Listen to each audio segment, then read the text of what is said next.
आप लोगों को बचपन के वो दिन याद हैं जब कोई छोटा सा खिलौना या कोई छोटी सी डॉल हमारे बेस्ट फ्रेंड बन जाते थे। पर जापान में 1918 में एक ऐसा अनबिलीवेबल सा रियल इंसिडेंट हुआ जिसके बारे में जानकर शायद आप कभी किसी डॉल को अपना बेस्ट फ्रेंड नहीं बनाएंगे। ये कहानी है 17 साल के इकीकी सुजुकी और उसकी बहन किकुको चैन की। नन्ही सी किकुको का बर्थडे आने वाला था और वो 4 साल की होने वाली थी। उसका भाई इकीकी अपनी प्यारी सी बहन को एक यादगार बर्थडे गिफ्ट देना चाहता था, पर उनकी फैमिली गरीब थी। इकीकी के पिता एक मजदूर थे जो हर रोज छोटी मोटी नौकरियां करके घर चलाते थे और उसकी मां सिलाई का काम करती थी। इस साल की कोको ने जिद पाल ली थी कि उसे अपने जन्मदिन पर एक सुंदर सी डॉल चाहिए जो उसकी सबसे अच्छी दोस्त बन सके। लेकिन पैसों की कमी होने की वजह से उसके पेरेंट्स ने साफ इनकार कर दिया था। लेकिन इकीकी अपनी बहन से बहुत प्यार करता था। वो उसकी उदासी बर्दाश्त नहीं कर सकता था।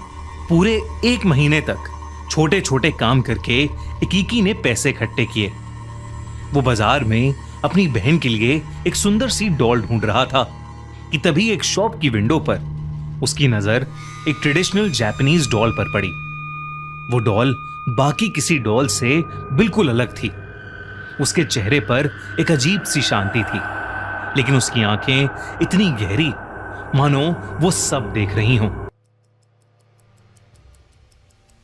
उस डॉल ने जापान का ट्रेडिशनल रेड किमोनो पहना था और उसके काले बाल उसकी गर्दन तक आ रहे थे। इकीकी को वो डॉल बहुत अच्छी लगी और उसने तुरंत उसे खरीद लिया। अपनी 4th बर्थडे पर जब किकोको ने अपना गिफ्ट खोला तो वो खुशी से पागल हो गई। उसने उस डॉल को अपने रूम में सबसे खास जगह दी, अपने साथ सुलाने लगी और उसका नाम रखा ओकीकू। किकोको उस डॉल को इतना पसंद करती थी कि एक पल भी उसके बिना नहीं रहती थी। वो उसके बाल कोम्ब करती, उसे नहलाती और हमेशा अपने पास रखती थी। लेकिन ये खुशी ज्यादा दिन तक नहीं टिकी। एक दिन बाहर खेलते हुए किकोको को एक मच्छर ने काट लिया और उसे बहुत भयानक मलेरिया हो गया। तड़पते हुए आखिरी सांस तक उसने ओकीको डॉल को सीने से लगाए रखा और आखिर में उस नन्ही सी किकोको की मौत हो गई। जापान में डेड बॉडीज को जलाते हुए उनके साथ मरने वाले की सबसे पसंदीदा चीज भी जलाई जाती है। इसलिए इकीकी और उसके पेरेंट्स चाहते थे कि ओकीको डॉल को उसके साथ जलाया जाए, लेकिन उन्हें टेंपल से परमिशन नहीं मिली, जिसकी वजह से उन्होंने किकोको की याद में घर के हॉल में ही उस ओकीको डॉल को एक शेल्फ पर सजा दिया। और कहानी में असली हॉरर यहीं से शुरू हुआ।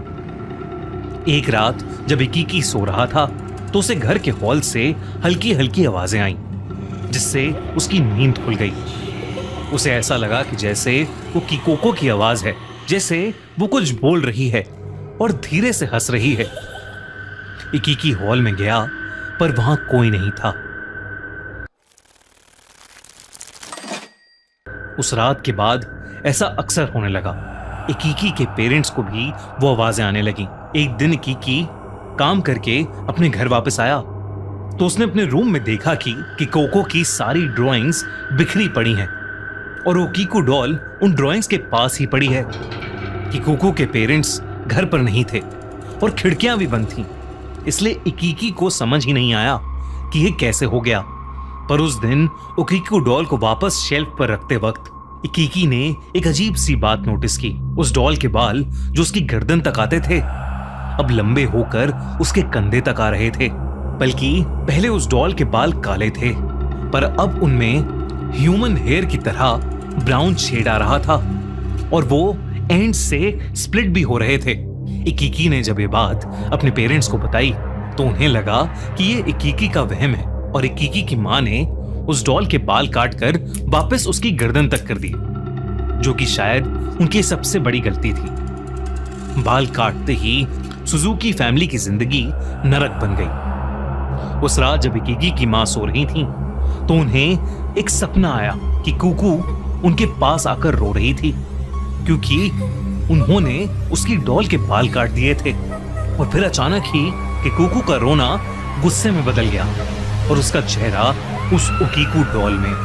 एकदम से उनकी नींद खुल गई। वो आंखें खोलते ही चिल्ला उठी क्योंकि ओकीकू डॉल वहीं थी, उनके सीने पर बैठी हुई। उनकी चीख से घर के सब लोग भाग कर आए। जब इकीकी की मां ने अपने सपने के बारे में बताया तो इकीकी और उसके पापा दोनों हैरान थे। पर इकीकी ने देखा कि ओकीकू डॉल तो बाहर शेल्फ पर ही रखी है, तो ये कैसे हो सकता था। धीरे धीरे सभी फैमिली मेंबर्स को बुरे सपने आने लगे। कई बार तो तीनों सोते ही नहीं थे। सभी भयानक सपनों में एक चीज कॉमन होती, ओकीकू डॉल का उन्हें डराना और मारने की कोशिश करना। कुछ दिन गुजरे और ओकीकू डॉल के बाल और बढ़ने लगे और वो अब कंधों से भी नीचे आ गए थे। एक शाम इकीकी हॉल में बैठा काम कर रहा था तो उसने देखा कि शेल्फ पर रखी ओकीकू डॉल की गर्दन उसकी तरफ मुड़ी है। और फिर उसने देखा कि ओकीकू डॉल ने अपनी पलक झपकाई। अब घर में पैरानॉर्मल एक्टिविटीज बहुत ज्यादा होने लगी थीं। फैमिली मेंबर्स को दिन भर अजीब अजीब सी आवाजें आना, एक छोटी लड़की की परछाई दिखना, ये सब बहुत आम हो गया था। अब फैमिली के तीनों लोगों को उस डॉल से बेहद डर लगने लगा था। एक दिन उन्होंने डिसाइड किया कि वो उस डॉल को कहीं फेंक आएंगे। इकीकी के पापा ने पास के मैदान में जाकर उस डॉल को गाड़ दिया। लेकिन फिर उस रात कुछ ऐसा हुआ जिससे उन सब का दिल दहल गया। उस रात तीनों एक ही कमरे में सो रहे थे। तभी उनकी नींद किसी के जोर से दरवाजा पीटने की आवाज से खुली। ऐसा लग रहा था कि कोई अंदर आना चाहता है, जैसे वो कोई किकुकू हो जो दरवाजे के बाहर दर्द में चीख रही है और उन्हें अपने पास बुला रही है।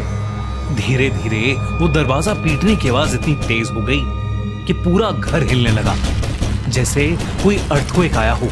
और फिर कुछ देर बाद सब कुछ शांत हो गया। इकीकी के पापा ने बड़ी हिम्मत करके दरवाजा खोला तो उन्होंने देखा कि ओकीकू डॉल खुद चलकर उनके सामने आकर खड़ी हो गई है। वो चीखना चाहते थे पर उनके मुंह से कोई आवाज ही नहीं निकल रही थी। गेट खोलो।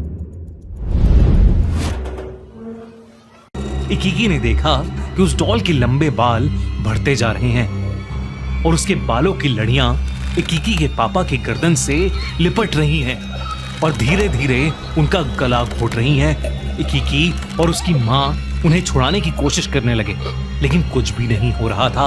उसके पापा दर्द के मारे घुटने पर आ गए थे। उनकी सांसें जैसे खत्म ही होने वाली थीं।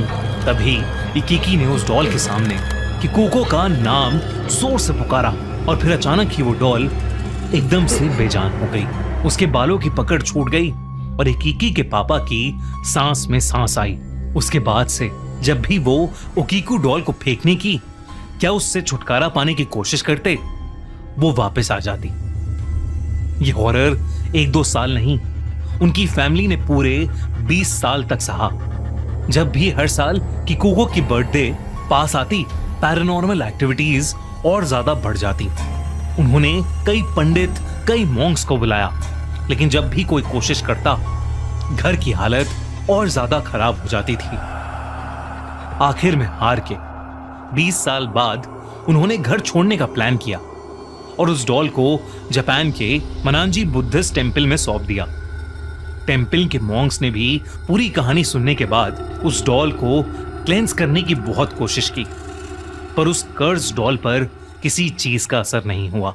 करीब 100 साल बीत चुके हैं, लेकिन वो डॉल आज भी उसी टेम्पल में प्रॉपर्ली पैक करके रखी गई है। टूरिस्ट्स जापान में उस टेम्पल में जाकर आज भी ओकीकू डॉल को देख सकते हैं, लेकिन उसकी फोटोज लेना बिल्कुल भी अलाउड नहीं है। कहते हैं कि कोई भी टूरिस्ट उसे ज्यादा देर देख भी नहीं सकते, वरना उसे उस डॉल के भयानक सपने आने शुरू हो जाते हैं। उसके बाल आज भी ह्यूमन हेयर की तरह ग्रो करते हैं और उस टेम्पल के monks time to time Okiku doll के बाल काटते भी हैं। लेकिन सबसे हॉरिफाइंग बात जो रिसेंटली पता चली है कि वो उस डॉल का मुंह धीरे धीरे खुल रहा है और लोगों को उसके अंदर उसके दांत बढ़ते हुए नजर भी आ रहे हैं। आपको क्या लगता है, क्या किकोको की आत्मा उस डॉल के साथ अटैच हो गई है, या फिर इसके पीछे कोई और ही राज है?